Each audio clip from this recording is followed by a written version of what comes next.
우리 에이전트 설정의 중요한 부분은 우리가 발 잠금이라고 부르는 것입니다. 스페인어로는 블로커 데 로피엣입니다. 그게 뭐죠? 시각적으로 설명해 보겠습니다. 여기 에이전트 설정이라고 부르는 기하학 노드가 있습니다. 내부에서 에이전트 설정을 하고 있으며 이미 걷기 클립을 설정해 두었습니다. 소품을 추가하지 않을 것이기 때문에 에이전트 레이어를 설정하지 않았습니다. 좋아요. 여기 제 에이전트 설정에서 에이전트를 설정하고 있는 중인데 탭을 눌러서 그리드 노드를 추가할 거예요. 그리드는 평면, 일반적인 평면입니다. 우리가 가지고 있는 두 개의 객체를 결합하기 위해 병합 노드도 추가하겠습니다. 한쪽에서는 에이전트, 사람의 라인을 연결하고 다른 쪽에서는 그리드를 연결할 것입니다. 이제 병합 노드를 시각화하면 두 개의 객체가 함께 있는 것을 볼 수 있습니다. 그리드를 선택하고 매개 변수에서 크기를 10 곱하기 50 정도로 변경합니다. 이 크기는 앞에 길이 있는 것처럼 마치 통로나 레드카펫처럼 보일 것입니다. 이것이 우리 에이전트가 걸을 지형이 될 것입니다. 우리의 그리드를 더 실제 지형처럼 보이게 하려면 산 노드를 추가하고 그리드 다음에 여기 연결하여 원래 그리드에 영향을 주도록 해야 합니다. 이제 지형이 변형되어 일종의 고도가 조금 더 보이는 것을 알 수 있습니다. 산 노드를 선택하면 매개 변수 부분에서 높이 매개 변수는 산의 높이, 불규칙성의 높이를 정의하고 요소 크기 매개 변수로 산을 축소하면 불규칙성이 더 가까워지고 요소 크기를 확장하면 불규칙성이 더 멀어집니다. 이는 마치 지형을 축소하거나 확장하는 것과 같습니다. 이와 같은 방식으로 지형의 세부 사항을 조정할 수 있습니다. 우리의 그리드에 문제가 있는 이유는 산 노드가 변형할 수 있을 만큼 충분한 분할이 없기 때문입니다. 여기 있는 모든 사각형들이 그리드에 포함되어 있습니다. 좋아요. Usend. 우리 그리드 노드를 선택하고 여기 매개 변수에서 행과 열, 즉 행과 열을 예를 들어 100으로 올리겠습니다. 이제 우리의 지형이 형태를 갖추기 시작합니다. 이제는 다릅니다. 높이를 낮추겠습니다. 한 가지, 이렇게 두겠습니다. 높이는 1로 하고 요소 크기는 10으로 하겠습니다. 불규칙성이 있고 높낮이가 있지만 너무 과장되지 않게 하세요. 스와이트하우센데인 발에 이제 제가 재생 버튼을 누르면 우리 에이전트가 지형 위를 걷고 있는 것을 볼 수 있지만 아니요.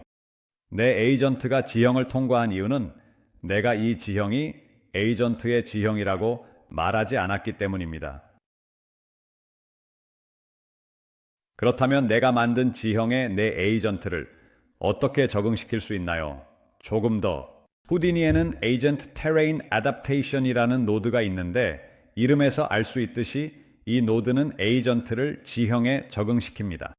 일단 병합 노드를 삭제하고 잠시 탭키를 눌러 에이전트 지형 적응 노드를 생성합니다. 이 노드는 두 개의 입력을 가지고 있습니다.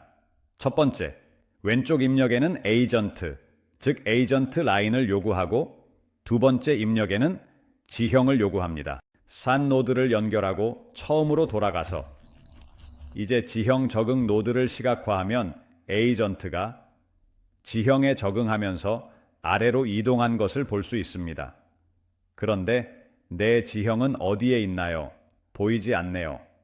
정말 좋은 질문입니다. 이 노드는 스와이트하우센데인 지형 적응이라고 불립니다. 이렇게 불린다면 최소한 지형을 볼 수 있게 해줘야 하는데 호우디니는 이 노드로 지형을 볼 수 있는 옵션을 제공하지 않았습니다. 다른 옵션은 병합을 사용하는 것입니다. 이번에는 에이전트 클립을 연결하는 대신 지형 적응을 연결합니다. 이는 이미 지형에 적응된 에이전트가 되고 다른 쪽에는 산 노드를 연결합니다. 이제 시각화하면 지형이 보이고 우리 캐릭터도 지형에 맞게 보입니다. 그리고 여러 개의 그리드가 있어서 헷갈리지 않도록 그리드를 비활성화하겠습니다. 좋아요. 여기 보니 제 에이전트의 발이 이미 지형 위에 있습니다. 플레이 버튼을 눌러서 무슨 일이 일어나는지 봅시다. 좋아. 내 에이전트가 첫 번째 고도를 넘었고 이제 두 번째 고도를 넘었으며 발이 지형 위에 유지되고 있어. 우리가 해냈어. 2. 발이 지면에서 어떻게 움직이는지 자세히 살펴봅시다. 보이시나요? 미끄러지고 있죠? 지금 여기서 내려갈 때 발이 제자리에 있지 않고 미끄러지는 순간이 있습니다. 이 문제를 해결해야 합니다. 어떻게 할까요?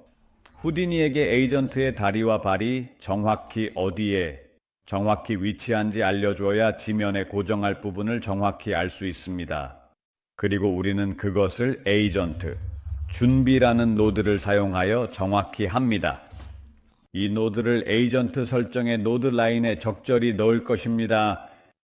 나는 그것을 시각화하고 당장은 필요하지 않기 때문에 지형을 제거합니다. 에이전트 준비 노드는 클립 후 또는 레이어가 있다면 레이어 후에 배치합니다. 이제 에이전트 설정의 마지막 단계입니다. 다리를 설정하기 전에 에이전트 클립의 클립 미리 보기를 비활성화할 것입니다. 에이전트가 움직이지 않고 고정되어 있을 때 설정하는 것이 더 쉽기 때문입니다. 방금 추가한 에이전트 준비 노드에서 3개의 블록이 보입니다. 지금 우리에게 중요한 것은 lower limbs, 즉 하체, 다리입니다. 여기서 더하기 기호를 클릭하고 하체를 추가합니다. 여기서 더하기 기호를 클릭하고 하체를 추가합니다. 상부 다리 부분, 즉 허벅지, 무릎, 발목, 발가락을 요청하는 것을 볼 수 있습니다. 또한 상부 다리부터 시작합니다. 여기 있는 이 화살표를 누르면 캐릭터의 모든 관절 또는 뼈 목록이 펼쳐집니다.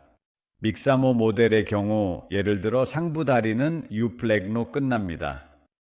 예를 들어 왼쪽 다리부터 시작하여 왼쪽 상부 다리, 즉 왼쪽 상부 다리의 위치를 왼쪽 상부 다리가 어디에 있는지 찾아봅니다. 믹사모 모델에서 무릎은 보통 왼쪽 다리의 무릎이고 발목은 왼쪽 발의 발목이며 발가락은 왼쪽 발가락 베이스입니다. 이 모델은 주로 왼쪽 다리와 발에 초점을 맞추고 있습니다. 특히 왼쪽 다리의 무릎, 왼쪽 발의 발목, 왼쪽 발가락 베이스를 강조합니다. 좋아, 이제 왼쪽 다리는 설정이 완료되었습니다. 오른쪽 다리가 남았으니 다시 여기로 가서 또 다른 하체를 만들고 이번에는 left 대신 right로 설정합니다. 제가 파이썬으로 스크립트를 준비했으니 믹사모 모델을 사용할 때 수동으로 하나씩 설정할 필요가 없도록 자동으로 할 수 있습니다. 알겠죠? 이 스크립트는 채널의 다른 비디오에서 제공할게요. 이제 뷰포트 위에 커서를 놓고 키보드의 W키를 누르면 와이어프레임 모드를 볼 수 있습니다. 이는 우리의 장면의 뼈대가 됩니다. 약간. 그리고 이 노드가 제대로 작동했다면 다리에 파란 십자가가 보일 것입니다. 이 십자가들, 이 파란색 마커들은 우리가 여기 매개 변수에서 설정한 여기 사지입니다. 좋아, 와이어프레임 모드에서 나와서 이제 내 캐릭터를 볼 수 있어. 그런데 이 친구 근육질이네. 이제 발 잠금, 즉 풋러킹을 설정하는 마지막 단계는 잠금 채널을 생성하는 것입니다. 그리고 우리는 에이전트 준비의 Additional Channels 탭으로 가서 여기 있는 Create Foot Plan, Chop Network 버튼을 눌러서 그것을 합니다. 우리가 클릭하면 이 매개 변수가 채워지고 여기에서 Chop Network 노드, 즉 채널 네트워크가 생성됩니다. 우리가 한 것, 이 버튼을 누르는 것은 추가 채널을 생성하는 것입니다. 채널은 움직임을 제어하는 컨트롤러입니다. 그 추가 채널들은 후디니에게 우리 에이전트의 발이 지면에 있을 때, 그렇지 않을 때를 정확히 알려줍니다. 그리고 그 정보를 통해 에이전트의 발이 지면에 있을 때 후디니가 발을 고정시켜 이전처럼 미끄러지지 않게 할 수 있습니다. 약간. 이제 우리가 전에 만든 에이전트 테레인 어댑테이션 노드를 시각화하고 발 뒤꿈치에 이상한 점이 있는 것을 봅니다. 발이 아래로 들어간 것을 볼 수 있습니다. 에이전트 클립의 클립 미리 보기도 활성화합니다. 우리 에이전트가 움직이는 것을 보고 에이전트와 지형을 함께 보기 위해 머지 노드를 시각화해 봅시다. 처음부터 뭔가 이상한 일이 일어나고 있다는 것을 알 수 있습니다. 발 뒤꿈치가 지면을 관통하고 있습니다. 재생 버튼을 눌러서 무슨 일이 일어나는지 봅시다. 확실히 우리 에이전트의 발이 지면에 고정되어 있습니다. 지면에 도달하면 클락 소리가 나고 고정되지만 발의 모양이 정확히 잘 맞지 않아 발 뒤꿈치가 조금 가라앉습니다. 왜 이런 일이 발생할까요? 다시 에이전트 준비로 가서 시각화해보면 에이전트 클립의 클립 미리 보기를 다시 비활성화하고 발 쪽으로 가까이 가봅니다. 우리는 WR을 눌러 와이어프레임 모드로 전환하고 발목에 이 십자가가 위에 있는 것을 봅니다. 이 십자가는 발목에 있지만 우리는 그것이 여기 있기를 원하지 않습니다. 우리는 그것이 발 뒤꿈치에 있어 지면에 닿기를 원합니다. 발 뒤꿈치, 발목이 아닙니다. 다행히도 이를 수정할 방법이 있습니다.